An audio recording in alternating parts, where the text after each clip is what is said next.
He's third fastest at the moment. Just to let you know how well Jensen's doing, door opening, he's 5 seconds down, so it might be 1 second for the door and 4 as Jensen has to learn the circuit, how to perform with no grip, how to drive an E-type. You can't just jump into these cars and be quick. You've got to understand. That's why he's been left in the car. Alex Bunkford is in the pit lane. Rob Huff now up to 4th fastest. That's him in the background in the Cut 7 liveried car that he's sharing with Richard Mines, with that pale turquoise strip across the nose. Richard Mines, I think, must have gone out first. Huffy now back at it. The 2012 FIA World Touring Car champion. And now back in World Touring Cars again this season. There's Mike Jordan, the familiar orange helmet of Mike, dialing in the opposite lock out of the chicane. Not too much, you want to get it squared up and get that traction. And here comes Huff across the line. The car was 4th, now moves up to 3rd. Go then, the Dunlop play tonight.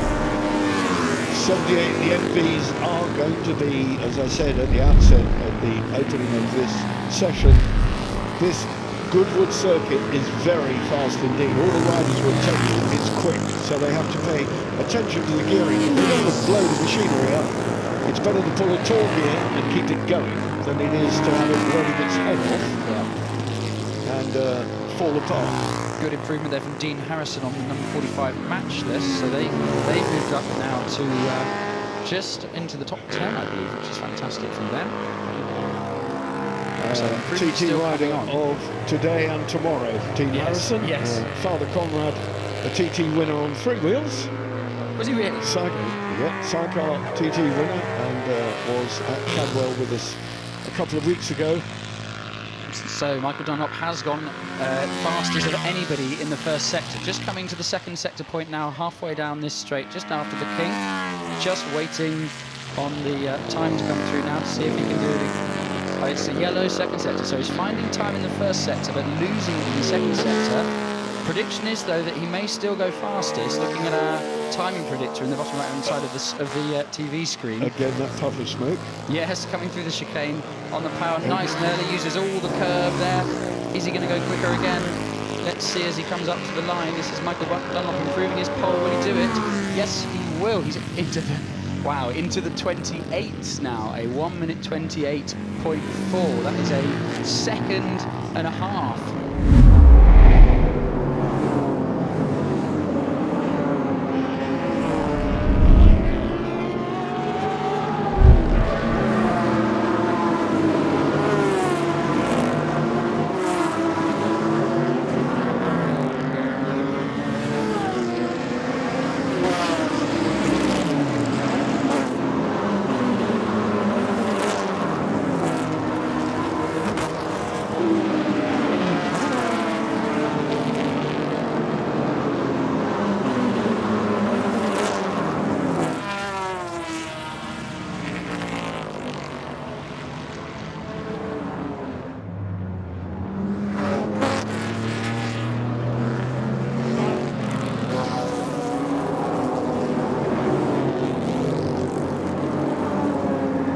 You know, that is Nick Swift, isn't it? I don't. Quick hands, as they call it. Yeah, no disrespect to Andy Jordan, but that is classic. We've all watched the onboards of Nick Swift. That is classic. And again, you know, the car just drives, and he's got it pointed in the right direction, and the back's moving, but it's not trying to drag the car off. The front is doing all the work. The back is just for decoration and to stop you ruining the exhaust, essentially. It's all about carrying speed, isn't it? Plant the throttle, keep it there. Look the at the needle Speedo. almost off the end of the Speedo. Had to lift a little bit here because, unfortunately, he's got a slower car ahead of him, turning into St Mary's. That was car number 26, red and white car, Ron Maiden and Brian Johnson. Not at the same time. One at a time, please, ladies and gentlemen. One now into the dip out of St Mary's, up to Lavin. And if you think the circuit is flat, it is not. You use that gradient into the dip, and then Lavin turning in, Martin. Look at all the gear changes that he's not making. It's only a 4-speed straight cut jackknife gearbox. So he's in 4th all the way through. Once you get out into 4th gear on the front straight, halfway down the pit lane.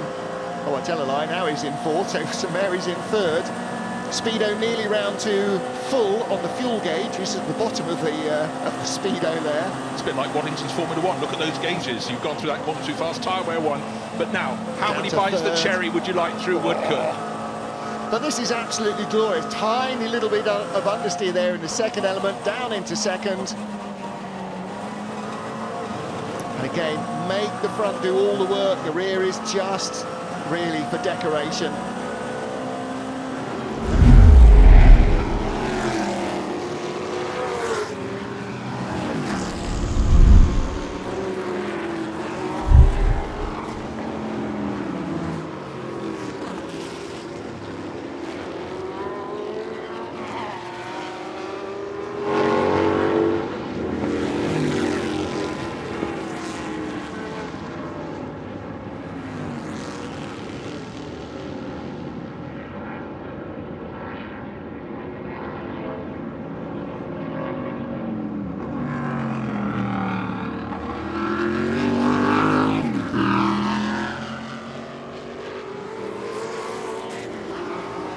In part one of the St Mary's Trophy, Andy Prieu had the bonnet come slamming up on that BMW 700, so didn't get a proper lap in. It's been replaced, it's now red. The white and blue livery's been spoilt, but the driver can see where he's going. One of the most famous cars out there, the number 12 Jaguar, just always entertaining. Grant Williams, more sideways than forward in by one. It's been a great car to entertain. He doesn't care about the tyres, he has a tyre company, and such a firm favourite at Goodwood.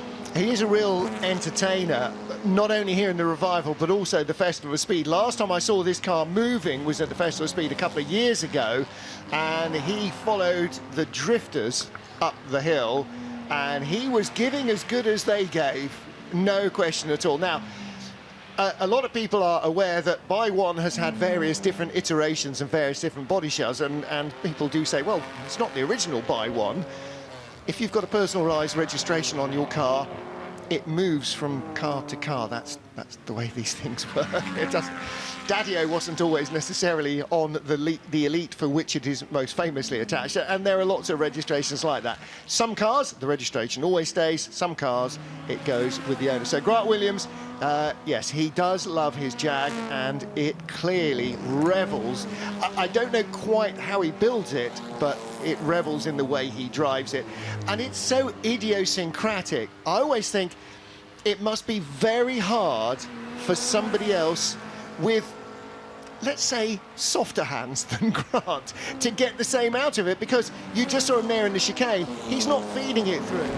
Very early iteration of Sir Alex Issigonis's greatest car before he invented the Mini. Oh, look at that! Austin A40s were not built to be driven like this, but they respond very well. Andrew Jordan driving the door handles off it. Marino Franchitti pops up into 11th, now down to 12th, as Jev goes ahead of him. What's Marino in? He's sharing Nick Mason's Austin A35. So he knows he's not going to be at the front end. He's just got to do as well as he can. What's his time deficit? It's 2 3/4 seconds down on the pace that number 77, the white and black, or cream and black to be precise, Austin A40. Andrew Jordan driving it beautifully, tucked it behind Volvo. That won't help his lap time. And I think, even though his last lap was the very best, in fact he's moved a third of a second clear, you just begin to wonder how good are the tyres. Have they taken the real sweet spot out of the tyres? But I still think for some of the drivers it's such a packed field, Martin. Traffic has interrupted their best laps, so they've got to make the circuit work for them. Yes, I think you're absolutely right. I mean, it's really difficult sometimes to get, you would say, how hard can it be, but to get a clear lap.